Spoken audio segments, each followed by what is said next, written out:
യഥാർത്ഥത്തിൽ കഴിഞ്ഞ 4-5 വർഷക്കാലമായി സംഘപരിവാർ ഗ്രഹപാഠം ചെയ്ത് കൊണ്ടുവരുന്ന ഒരു ബില്ലാണിത്.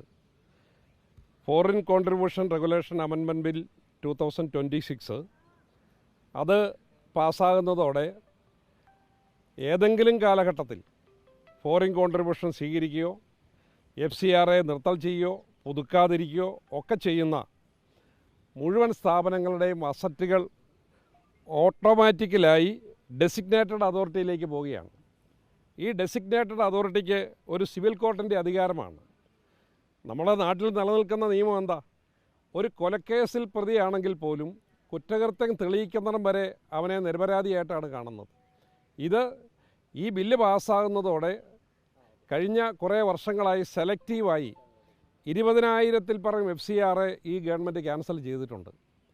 അപ്പം ഇവിടെ ഈ രാജ്യത്തെ മുഴുവൻ കോളേജുകൾ, മതന്യൂനപക്ഷങ്ങൾ നടത്തുന്ന കോളേജുകൾ, സ്കൂളുകൾ, ഹോസ്പിറ്റലുകൾ, ആതുരാലയങ്ങൾ, ചാരിറ്റി സംഘടനകൾ, കാരുണ്യ പ്രസ്ഥാനങ്ങൾ, ഇതിനെല്ലാം ഒരു ചെറിയ ശതമാനം, ഇപ്പം നാട്ടിലൊരു സ്കൂളുണ്ടാകുന്നു, സ്കൂളിലെ നാട്ടുകാർ പിരിവെടുത്ത് 90% ഫണ്ട് ആ സ്കൂളിന് വേണ്ടി ഉണ്ടാക്കുന്നു. 10% പുറത്തുപോയ പ്രവാസി മലയാളികളോ അല്ലെങ്കിൽ പ്രവാസി ഇന്ത്യക്കാരോ അല്ലെങ്കിൽ പ്രവാസി സംഘടനകളോ സഹായിച്ചു എന്നിരിക്കട്ടെ, ആ സ്ഥാപനം ഓട്ടോമാറ്റിക്കായിട്ട് ഈ ഡെസിഗ്നേറ്റഡ് അതോറിറ്റിയുടെ കീഴിലേക്ക് പോവുകയാണ്. അപ്പോൾ അത് റൺ ചെയ്യാനോ അത് വിറ്റ് അതിൻ്റെ പണം ഗവൺമെൻറ്റിലേക്ക് കണ്ടുകെട്ടാനോ ഇതിൽ അധികാരം ചെയ്യുകയാണ്. ഇതിൽ 16A എന്ന് പറയുന്ന ഒരു റിലീജിയസ് ഇൻസ്റ്റിറ്റ്യൂഷൻസിനൊരു എക്സംഷൻ കൊടുത്തിട്ടുണ്ട്. റിലീജിയസ് ഇൻസ്റ്റിറ്റ്യൂഷൻസിനുള്ള എക്സംഷൻ എന്താ? അത് വിൽക്കാൻ പറ്റില്ല, പക്ഷേ അതിൻ്റെ മാനേജ്മെൻറ്റ് ഈ ഡെസിഗ്നേറ്റഡ് അതോറിറ്റിയുടെ കയ്യിലേക്കായിരിക്കും. എന്ന് വെച്ചാൽ ധാരാളം പള്ളികൾ നമ്മുടെ രാജ്യത്ത് വിദേശ സഹായം സ്വീകരിച്ചിട്ടുണ്ട്. അപ്പോൾ ഈ ബില്ല് പാസ്സായി കഴിഞ്ഞാൽ ആ പള്ളികളുടെ നിയന്ത്രണം ഈ ഡെസിഗ്നേറ്റഡ് അതോറിറ്റിയുടെ കയ്യിലേക്ക് ചെല്ലുകയാണ്. അത് മാനേജ് ചെയ്യുന്നത് പിന്നെ അവിടെയാണ്. അവർക്ക് ഈ ഡെസിഗ്നേറ്റഡ് അതോറിറ്റിക്ക് ആളെ നിയോഗിച്ചത് മാനേജ് ചെയ്യാം. എന്ന് വെച്ചാൽ ഇപ്പം കത്തോലിക്ക സഭയിൽ ഒരച്ഛൻ പഠിച്ചിറങ്ങണമെങ്കിൽ 15 വർഷം വേണം. ഓർത്തഡോക്സ് സഭയിലോ മാർത്തോമാ സഭയിലോ അതുപോലെ യാക്കോബായ സഭയിലോ CSI സഭയിലോ ഒക്കെ പഠിച്ചിറങ്ങണമെങ്കിൽ 10-15 വർഷം പഠിച്ചിറങ്ങി അവർ ആ റിലീജിയസ് ഹെഡും അവിടുത്തെ റിലീജിയസിൻ്റെ വിശ്വാസികളുമായിട്ടുള്ളൊരു ബന്ധത്തിൻ്റെ ഇടയിലാണ് അവർ നിൽക്കുന്നത്. അപ്പോൾ അവരുടെ സ്ഥാനത്ത് ഈ ഡെസിഗ്നേറ്റഡ് അതോറിറ്റിക്ക് ഒരാളെ വെക്കാം.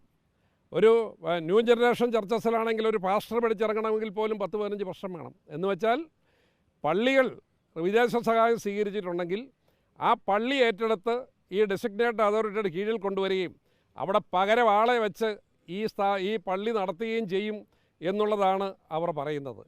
കഴിഞ്ഞ 7-8 വർഷക്കാലങ്ങൾ കൊണ്ട് ഇത് മുൻകൂട്ടി തയ്യാറാക്കിയ പ്ലാനാണ്. 20,000-ഓളം FCRA ലൈസൻസുകൾ ക്യാൻസൽ ചെയ്തതിൻ്റെ അകത്ത് RSSുമായി ബന്ധപ്പെട്ട ഒരു സംഘടനയുമില്ല. കഴിഞ്ഞ 10 വർഷക്കാലത്തിനിടയിൽ ഇന്ത്യയിൽ ഏറ്റവും കൂടുതൽ വിദേശ സഹായം നേടിയെടുത്തിരിക്കുന്നത് RSSുമായി ബന്ധപ്പെട്ട സംഘടനകളാണ്. അതിൻ്റെ ഒന്നിൻ്റെയും FCRA ക്യാൻസൽ ചെയ്യുന്നില്ല. അപ്പോൾ ഒരു സാമാന്യ നീതി എന്ന് പറയുന്നത് പോലും നിഷേധിച്ചുകൊണ്ട് ഇവിടെ മതന്യൂനപക്ഷങ്ങളുടെ സ്ഥാപനങ്ങൾ മുഴുവൻ സംഘപരിവാറിന് കൈയടക്കാൻ വേണ്ടിയുള്ള അജണ്ടയാണ് ഈ ഇന്ത്യയിൽ നടപ്പാക്കുന്നത്.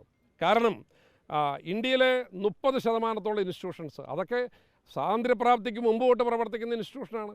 എല്ലാ നഗരങ്ങളിലും ഏറ്റവും പ്രധാനപ്പെട്ട ഇൻസ്റ്റിറ്റ്യൂഷൻസ് അതാണ്. അവിടെയാണ് ഈ BJP RSS നേതാക്കന്മാരും ഈ ഭരിക്കുന്നവരൊക്കെ പഠിച്ചു വന്നത്. അവർക്ക് അക്ഷരമറിയാൻ അവസരം കൊടുത്തവരാണ്.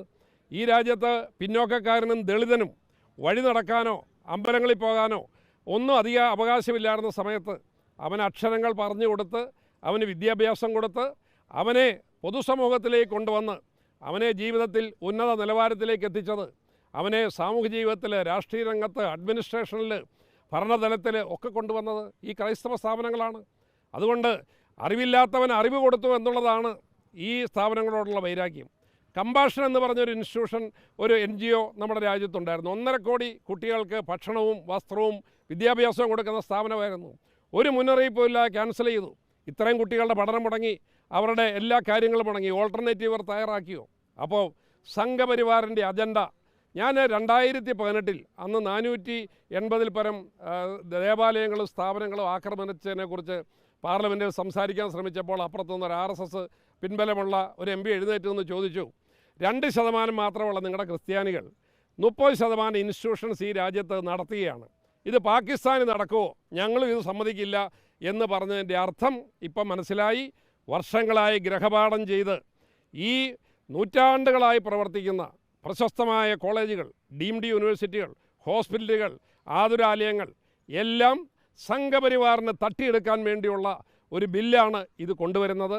ഇത് കേവല ഭൂരിപക്ഷം വെച്ച് പാർലമെൻറ്റിൽ പാസ്സാക്കാൻ ഇവർ ശ്രമിക്കുമായിരിക്കും. പക്ഷേ ഒരു കാരണവശാലും ഇത് പാർലമെൻറ്റിൽ പാസ്സാക്കാൻ സമ്മതിച്ചില്ല. ഞങ്ങളെയൊക്കെ പാർലമെൻറ്റിൽ നിന്ന് ചവിട്ടി പുറത്താക്കിയാലും, ഞങ്ങളെയൊക്കെ എന്നേക്കുമായി ഇത് ചെയ്താലും ഈ ബില്ല് പാർലമെൻറ്റിൽ പാസ്സാക്കുന്നതിനെതിരെ ശക്തമായ വിയോജിപ്പ്, ശക്തമായ എതിർപ്പ് രേഖപ്പെടുത്തും. ഇത് ഭരണഘടനയോടുള്ള വെല്ലുവിളിയാണ്. കാരണം ഏതൊരു നിയമത്തിലും ഏതൊരു നടപടിയിലും അത് കോടതിയിൽ ചോദ്യം ചെയ്യാം. ഇതിപ്പം കോടതിയിൽ ചോദ്യം ചെയ്യാൻ പറ്റില്ല. ഇതിപ്പോൾ FCRA ക്യാൻസൽ ചെയ്ത, FCRA ഉണ്ടായിരുന്ന അല്ലെങ്കിൽ വിദേശ സഹായം സ്വീകരിച്ച ഈ ബില്ല് പാസ്സാകുന്നതോടെ എല്ലാ സ്ഥാപനങ്ങളും അവരുടെ അസറ്റ് പിന്നെ അവരുടേതല്ല, ഈ ഡെസിഗ്നേറ്റഡ് അതോറിറ്റിയുടേതാണ്. അപ്പോൾ ഇന്ത്യയിലെ മുഴുവൻ മെഡിക്കൽ കോളേജുകൾ, ഹോസ്പിറ്റലുകൾ, മെഡിക്കൽ കോളേജുകൾ, സ്ഥാപനങ്ങൾ, ഇതിൻ്റെ എല്ലാ അസറ്റ് ഓട്ടോമാറ്റിക്കലായിട്ട് വരിക. അതവർക്ക് ഈ റിലീജിയസ് ഇൻസ്റ്റിറ്റ്യൂഷൻ അനുസരിച്ചുള്ള ഒഴിച്ചുള്ള മുഴുവൻ സ്ഥാപനങ്ങളും വിറ്റ് അവർക്ക് അതിൻ്റെ പൈസ കൺസോളിഡേറ്റഡ് ഫണ്ടിലേക്ക് അടയ്ക്കാം. എന്ന് വെച്ചാൽ എന്താ അതിൻ്റെ അർത്ഥം? അപ്പോൾ ഇവിടെ ഹിറ്റ്ലർ പോലും ഇത്രയും വലിയ ക്രൂരത നാസിസത്തിൻ്റെ കാര്യത്തിൽ പോലും നടപ്പാക്കിയില്ല. നരേന്ദ്രമോദി ഹിറ്റ്ലറെ കടത്തി വെട്ടിയിരിക്കുകയാണ്. ഇത് ഇന്ത്യയാണ്, ഇത് ജനാധിപത്യം പുലരുന്ന നാടാണ്. ലോകമടക്കി ഭരിച്ച ബ്രിട്ടീഷ് സാമ്രാജ്യ ശക്തികളെ ധാർമ്മിക ശക്തി കൊണ്ട് ആട്ടിപ്പായിച്ച ഒരു രാജ്യമാണ്. ഒരു കാരണവശാലും ഈ നിയമം ഈ മണ്ണിൽ വിലപ്പോവില്ല. എന്ത് വില കൊടുത്തും ജീവൻ കൊടുത്തും ഇതിനെതിരെ പോരാടും. ഞങ്ങൾ നോക്കട്ടെ. ഞങ്ങൾ പാർലമെൻറ്റിലേക്ക് രാവിലെ 10:30 ഞങ്ങളുടെ സമരം തുടങ്ങുകയാണ്. അത് കഴിഞ്ഞിട്ട് പാർലമെൻറ്റ് ഇടയ്ക്ക് വന്ന് കാണാം.